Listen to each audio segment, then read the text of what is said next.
and welcome to Small Caps. I'm Jess Holland and I'm your host. Today I have the pleasure of interviewing ASX-listed gold explorer Felix Gold. The ticker code is FXG. Joining me is the Managing Director, Anthony Reilly. Hi, Anthony. It's wonderful to have you.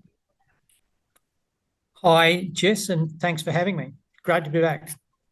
Right, so let's just delve straight in. Firstly, congratulations on the progress that Felix Gold has made, since the last interview that you had. Could you provide an overview of some of the significant developments that have taken place, and particularly with regards to the completion of 45 drill holes at your Northwest Array Southern Zone? Sure. Look, the last time we spoke was in June, and we were sort of in the middle of the program. So we commenced our sort of infill drilling program early June.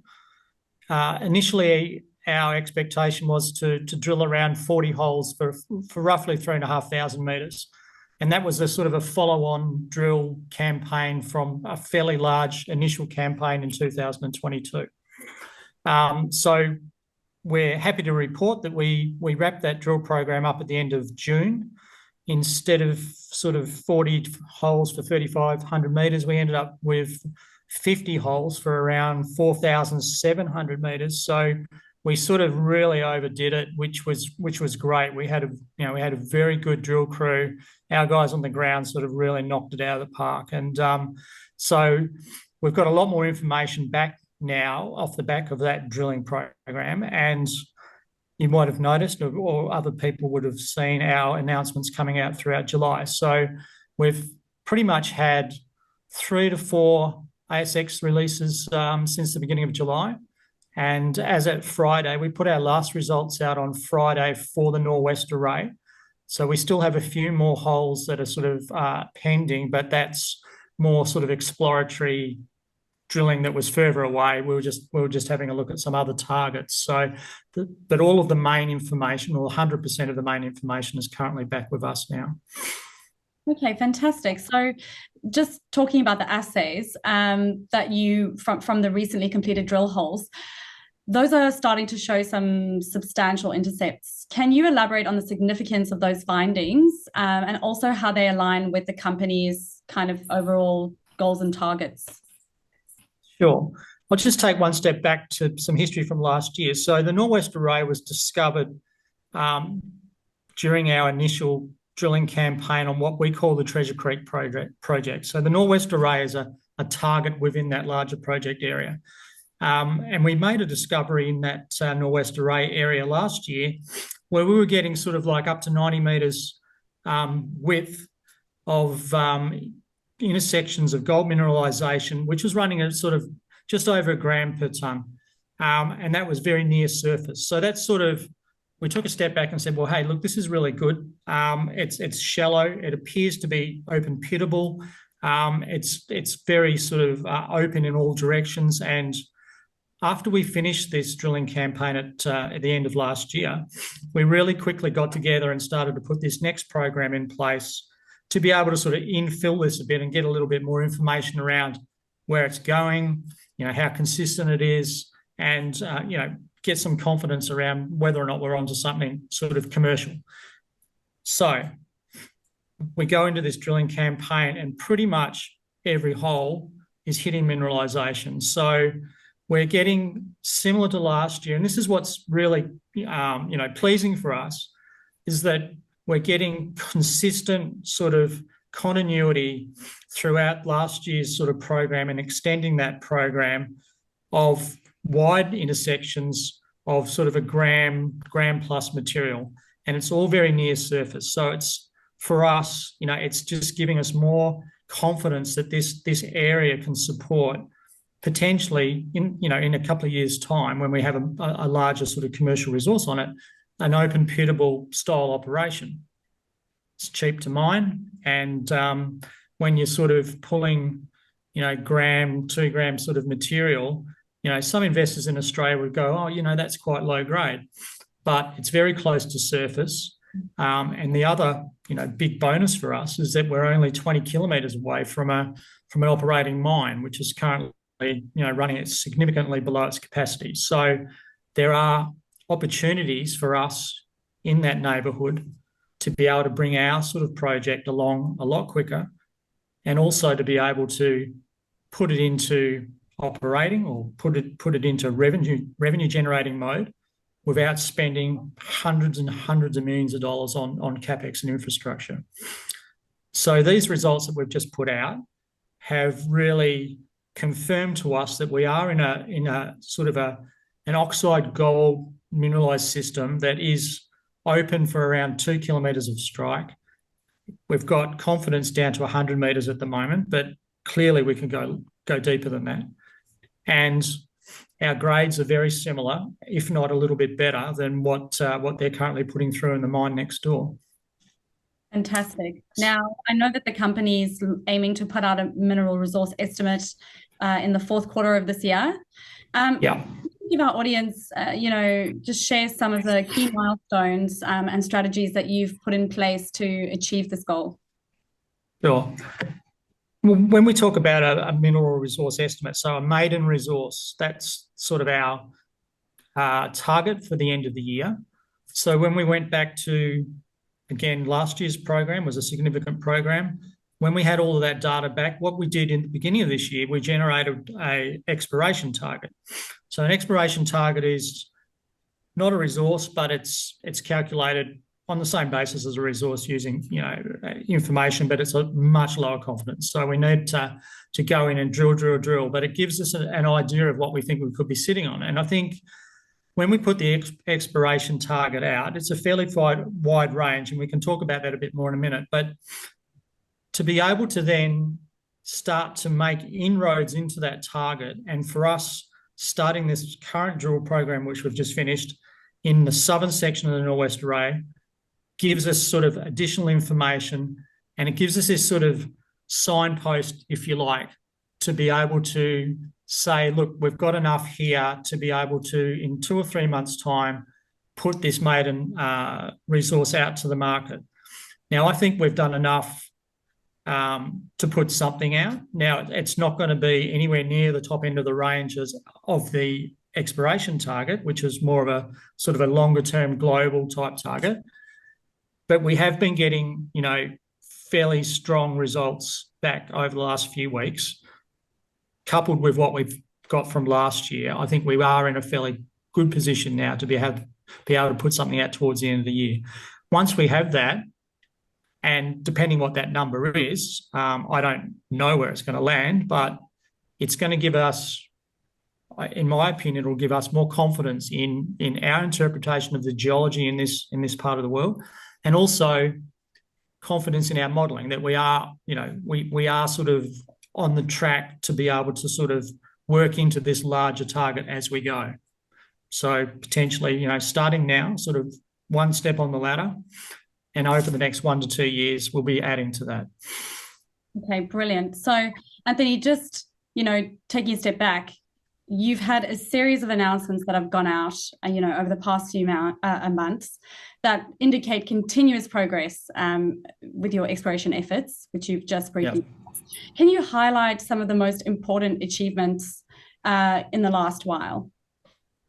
Sure. Well, I think the significance for us is that when this company first came into existence, it IPO'd in January 2022, so we're only just over 18 months old. And I think the important thing, and to your question, we do what we say we're going to do. So when they did the IPO in January last year, we set out a plan to be able to go into the Treasure Creek project. We had targets already defined from previous exploration, and previous other operators had drilled it in the past, and had left a footprint for us to go and follow up. We went straight in within a couple of months and drilled 14,000 metres over 6 months. That's a lot of drilling for a small company, and we did it very well, and we got some very significant results out of that. Again, starting 2023, we had an exploration target into the market in March. We were drilling that exploration target at the end of May, and by the end of July, we've had all our results back.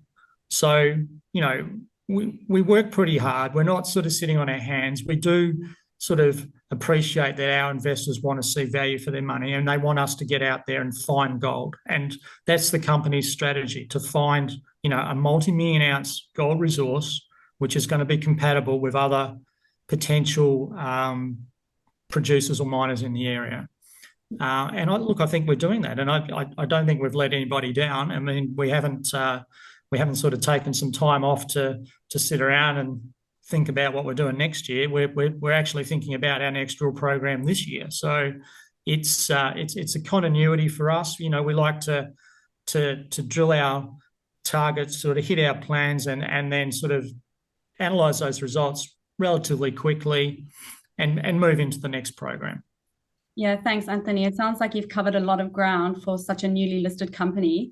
And one of the key milestones that you haven't mentioned is the high-grade antimony discovery, which is also an interesting development for the company. How does that finding kind of fit into your overall exploration strategy and growth trajectory? Sure. Well, the antimony story is an absolute bonus. We knew when we bought the project, or when we acquired this particular area, historically antimony was mined, 100 years ago, and I think, sporadically up to about the 70s, but it was predominantly coming out of an area about 2 kilometres away from where we've been drilling lately. But last year, our geologists started to see the presence of stibnite, which is the mineral of antimony, in the rock chips that were coming out of the RC holes. Not everywhere, but it was just interesting that it was turning up, and you can see the grades on the XRF. So we started to get a sense that we were into more of a gold antimony type system, or we had potential for antimony. And this year, in the program we just finished, we were hitting chunks of antimony, and it was very visible coming out of the ground. So we were testing for it.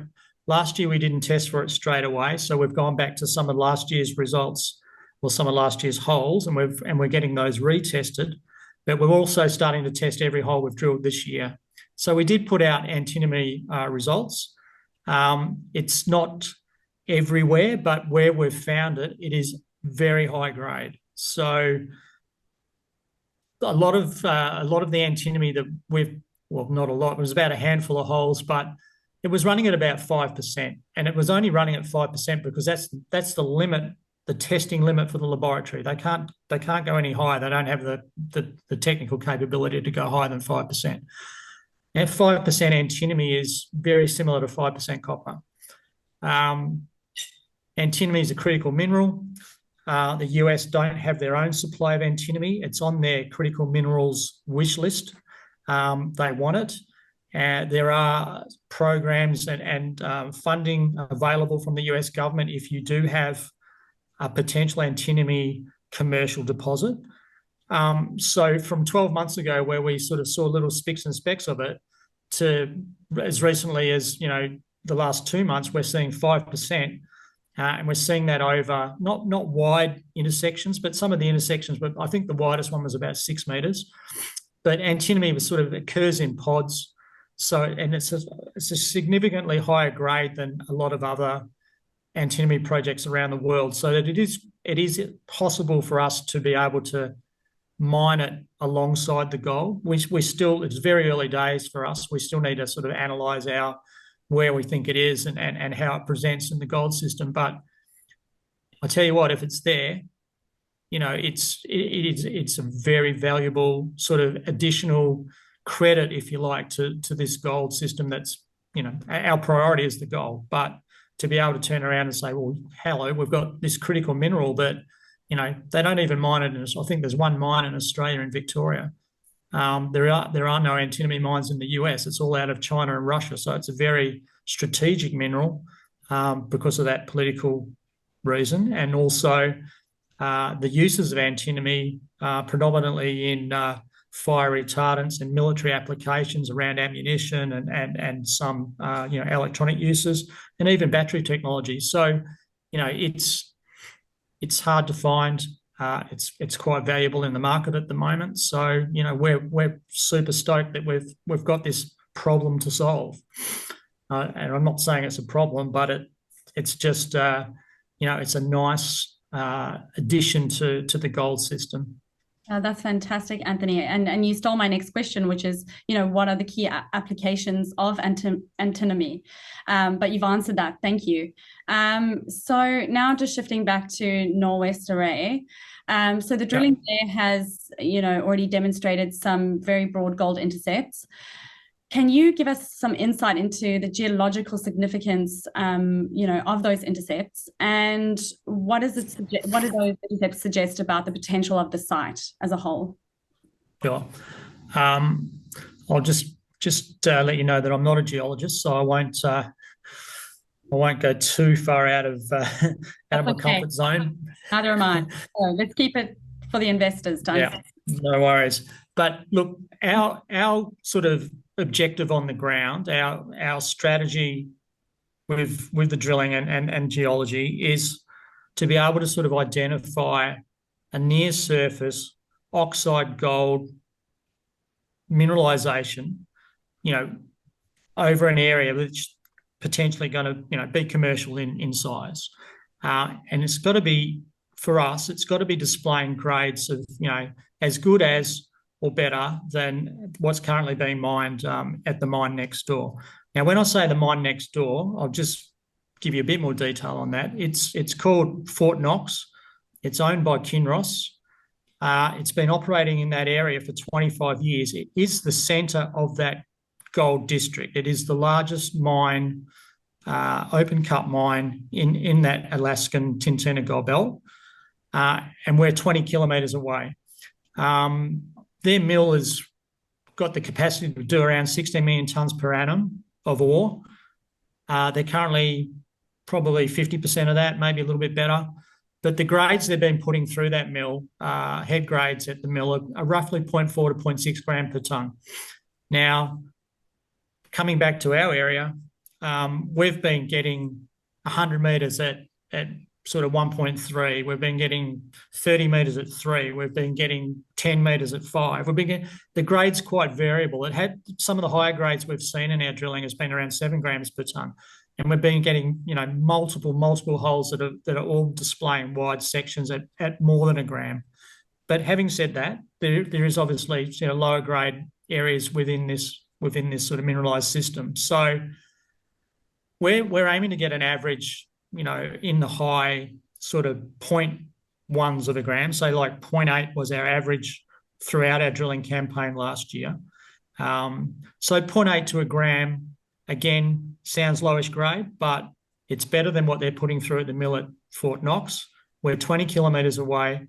If we've got a commercial resource on our project, I would be very, very surprised if anyone's sort of encouraging us to build our own, mill and go it alone. I think there are, consolidation type opportunities within this area, and we're setting ourselves up. And we're running our own race here. We're doing our own work. We're putting our own resource on the project, and when the time is right, I think there'll be, some discussions at some point in the future as to where that ore will potentially end up. Yeah, brilliant. So now talking grades, you did mention earlier a global exploration target from your exploration estimate. That's 1.1 million ounces to 3.6 million ounces of gold at Northwest Array.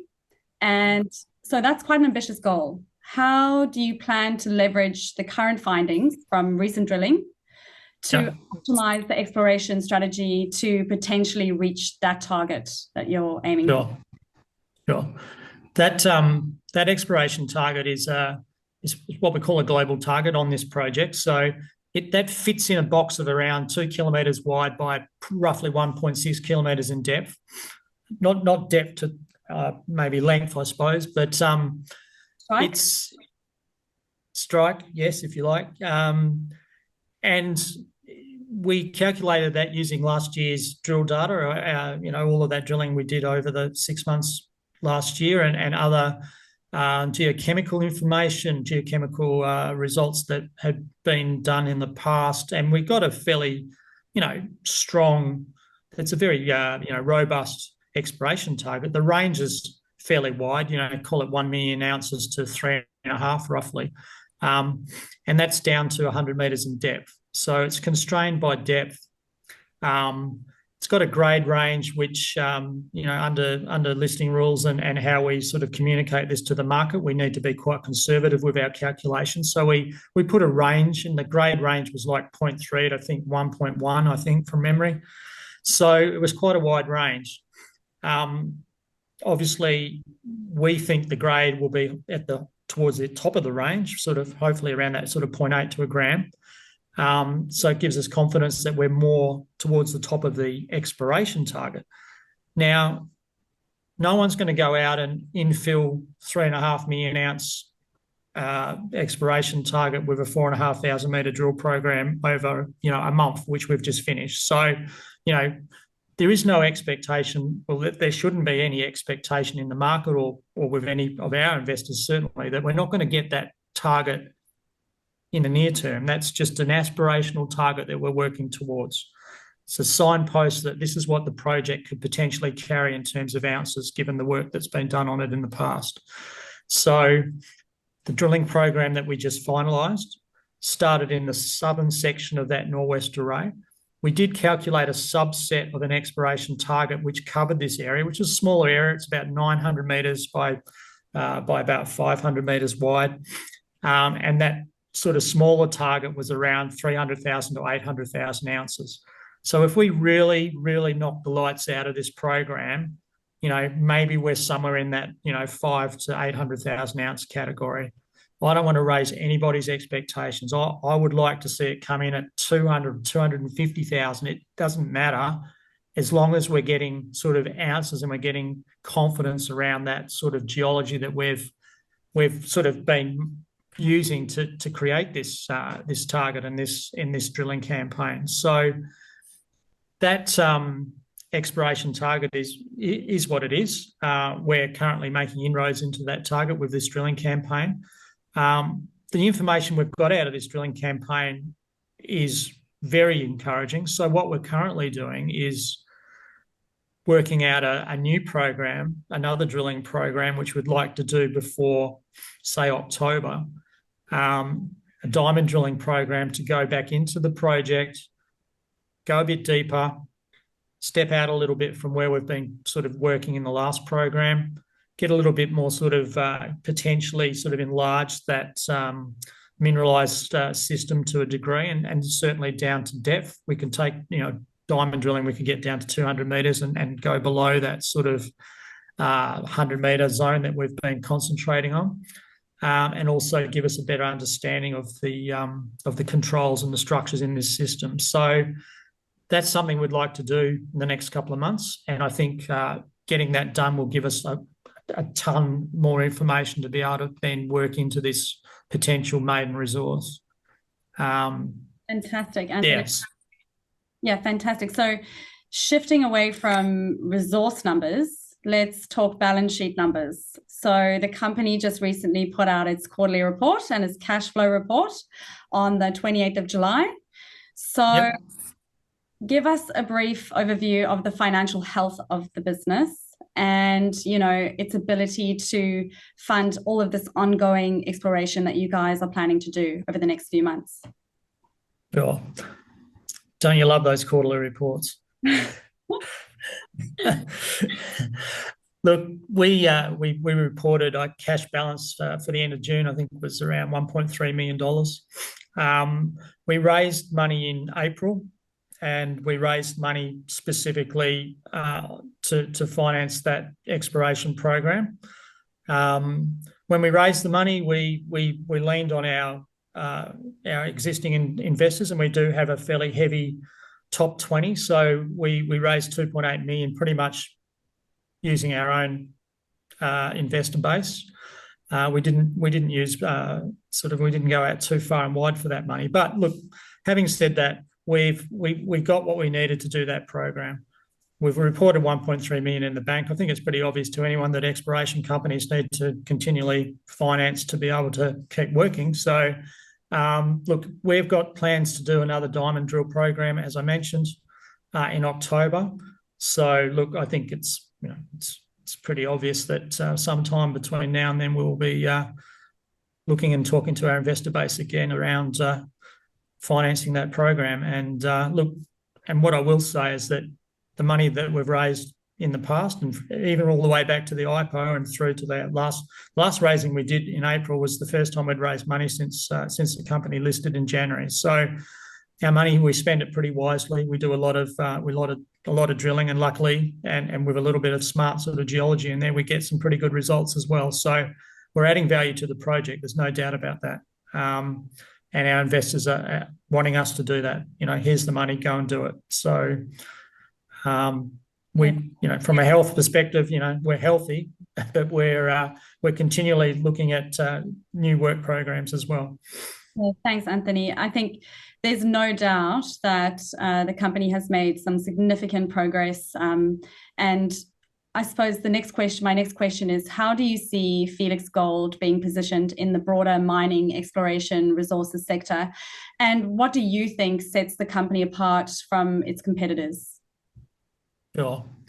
Look, I think there's a bit of uniqueness around Felix. There's not that many small Australian listed exploration companies in Tintina in Alaska. Northern Star's a household name, and they're currently mining there at their Pogo mine. So, Australians would be aware of that part of the world. We've set ourselves up there, and the reason we've gone there is because it's available. It was available when we went there to be able to consolidate a large sort of area of tenure in a very highly productive belt. The Tintina Gold Belt is prolific. It's produced over 16 million ounces in the last sort of, I wouldn't say 100 years, but it's been producing gold for over 100 years. Kinross has been operating there for 25 years. They've produced 8 million ounces, and they've got about another 5 ahead of them. So we're in a very, very big gold belt, which produces and has produced very large resources. So we're on a journey here to turn our Treasure Creek project potentially into a multi-million ounce project. We're in a tier 1 jurisdiction. We're 20 kilometres away from a city called Fairbranks, which is like Kalgoorlie. It's the mining services centre of the Tintina Gold Belt. And we're 20 kilometres away from an operating mine, call it the Super Pit, call it Kalgoorlie. We're right in the middle of it. So we're well placed. We're getting the results.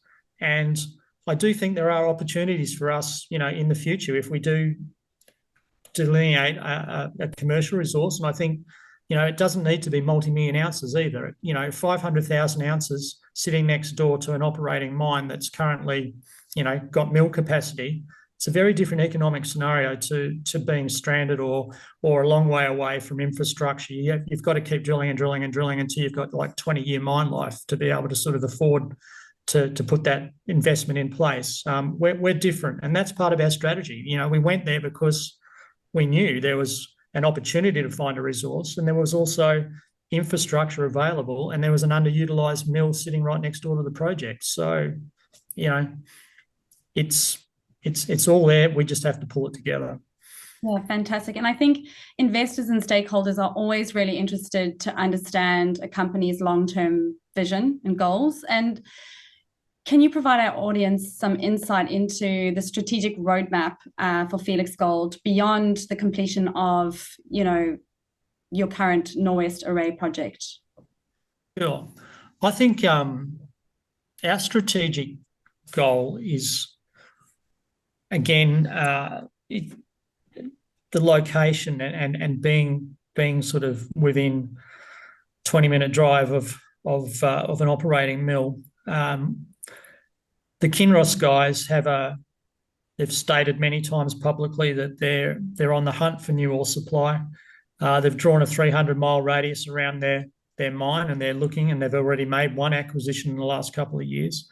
So they have a strategy themselves to be able to sort of use their base to centralise resources, production centre for resources within that 300-mile radius. The further away you are from the mine, the higher the grade needs to be able to handle the transport to pay for the freight. For us, being there is an opportunity, but also the fact that 500,000 ounces is very valuable when you don't need to pay for your own infrastructure. You dig it up and you take it somewhere else. Also, by avoiding that sort of that normal sort of pathway of standalone development, it shortens the approval timelines. You know, you go through a massive, and I've done it before in my previous job. The approval processing for standalone mines, and particularly mines that generate tailings or waste, and tailing storage facilities need to be approved. Footprints for infrastructure, mine footprints, all of this sort of stuff. The bigger it is, you know, the harder it is to get approved, or the longer it takes. If you're just talking about an open pit mining operation, fairly basic sort of stuff, and you're not building, you know, huge areas of infrastructure, and also, you know, potential tailings storage that needs to be sort of stored and managed, it shortens the timeline. And I think the last mine that Kinross brought into production, which again is a satellite mine about 20 kilometres on the other side of us, the approval process was from concept to mining was about 2 years. So that's unheard of. Anywhere in the world, people will tell you that it's 10. You know, it's probably at least 5 anywhere in Australia. So, you know, it's a very sort of shortened timeline if you are, you know, in our position, I guess, our location. Brilliant. Now, Anthony, I have a final question just to recap. Could you provide our audience with two or three key takeaways for Felix Gold? Yeah. Okay. Look, I think the first takeaway for us is that we've found the resource. So we are onto a drill out of what we think is potentially a 1 million plus ounce resource. Having just completed that infill program in June, those results that have come through have given us confidence that, you know, there is something here. So that's one. You know, we've made a discovery. That's the important bit. I think the second bit for us again is to the location, that we are in a belt that supports, you know, large resources, that, you know, previous resources around the place. There's not that many that are less than sort of 1 million to 2 million ounces, and there's a lot that are 5, 10 or higher. So, you know, again, there's that potential that we could be onto a larger resource, which is always interesting for an investor. And a third big one for us is that the location that we're in is just saturated in infrastructure. We're not out in the middle of the wilderness. We're not helicopter flying around trying to get people in and out. We're a 20-minute drive from a city. We're a 20-minute drive from another mine. It's very easy to operate where we are. And it's also, I guess, an area that's becoming more in focus as well. That, you know, there's been some large discoveries in the Tintina Gold Belt over the last few years. Another project which is about another 20 kilometres, 20 seems to be the number around there, but 20 kilometres away, a Canadian company just increased 3 million ounce resource to 19.7 million ounces.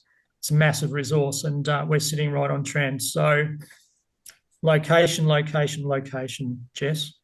Brilliant. Anthony, for our audience again, the ticker code is FXG. Go check it out. Thanks so much for your time again, Anthony, and I really look forward to having you back on Small Caps to give us another update. Sure, anytime. Thank you.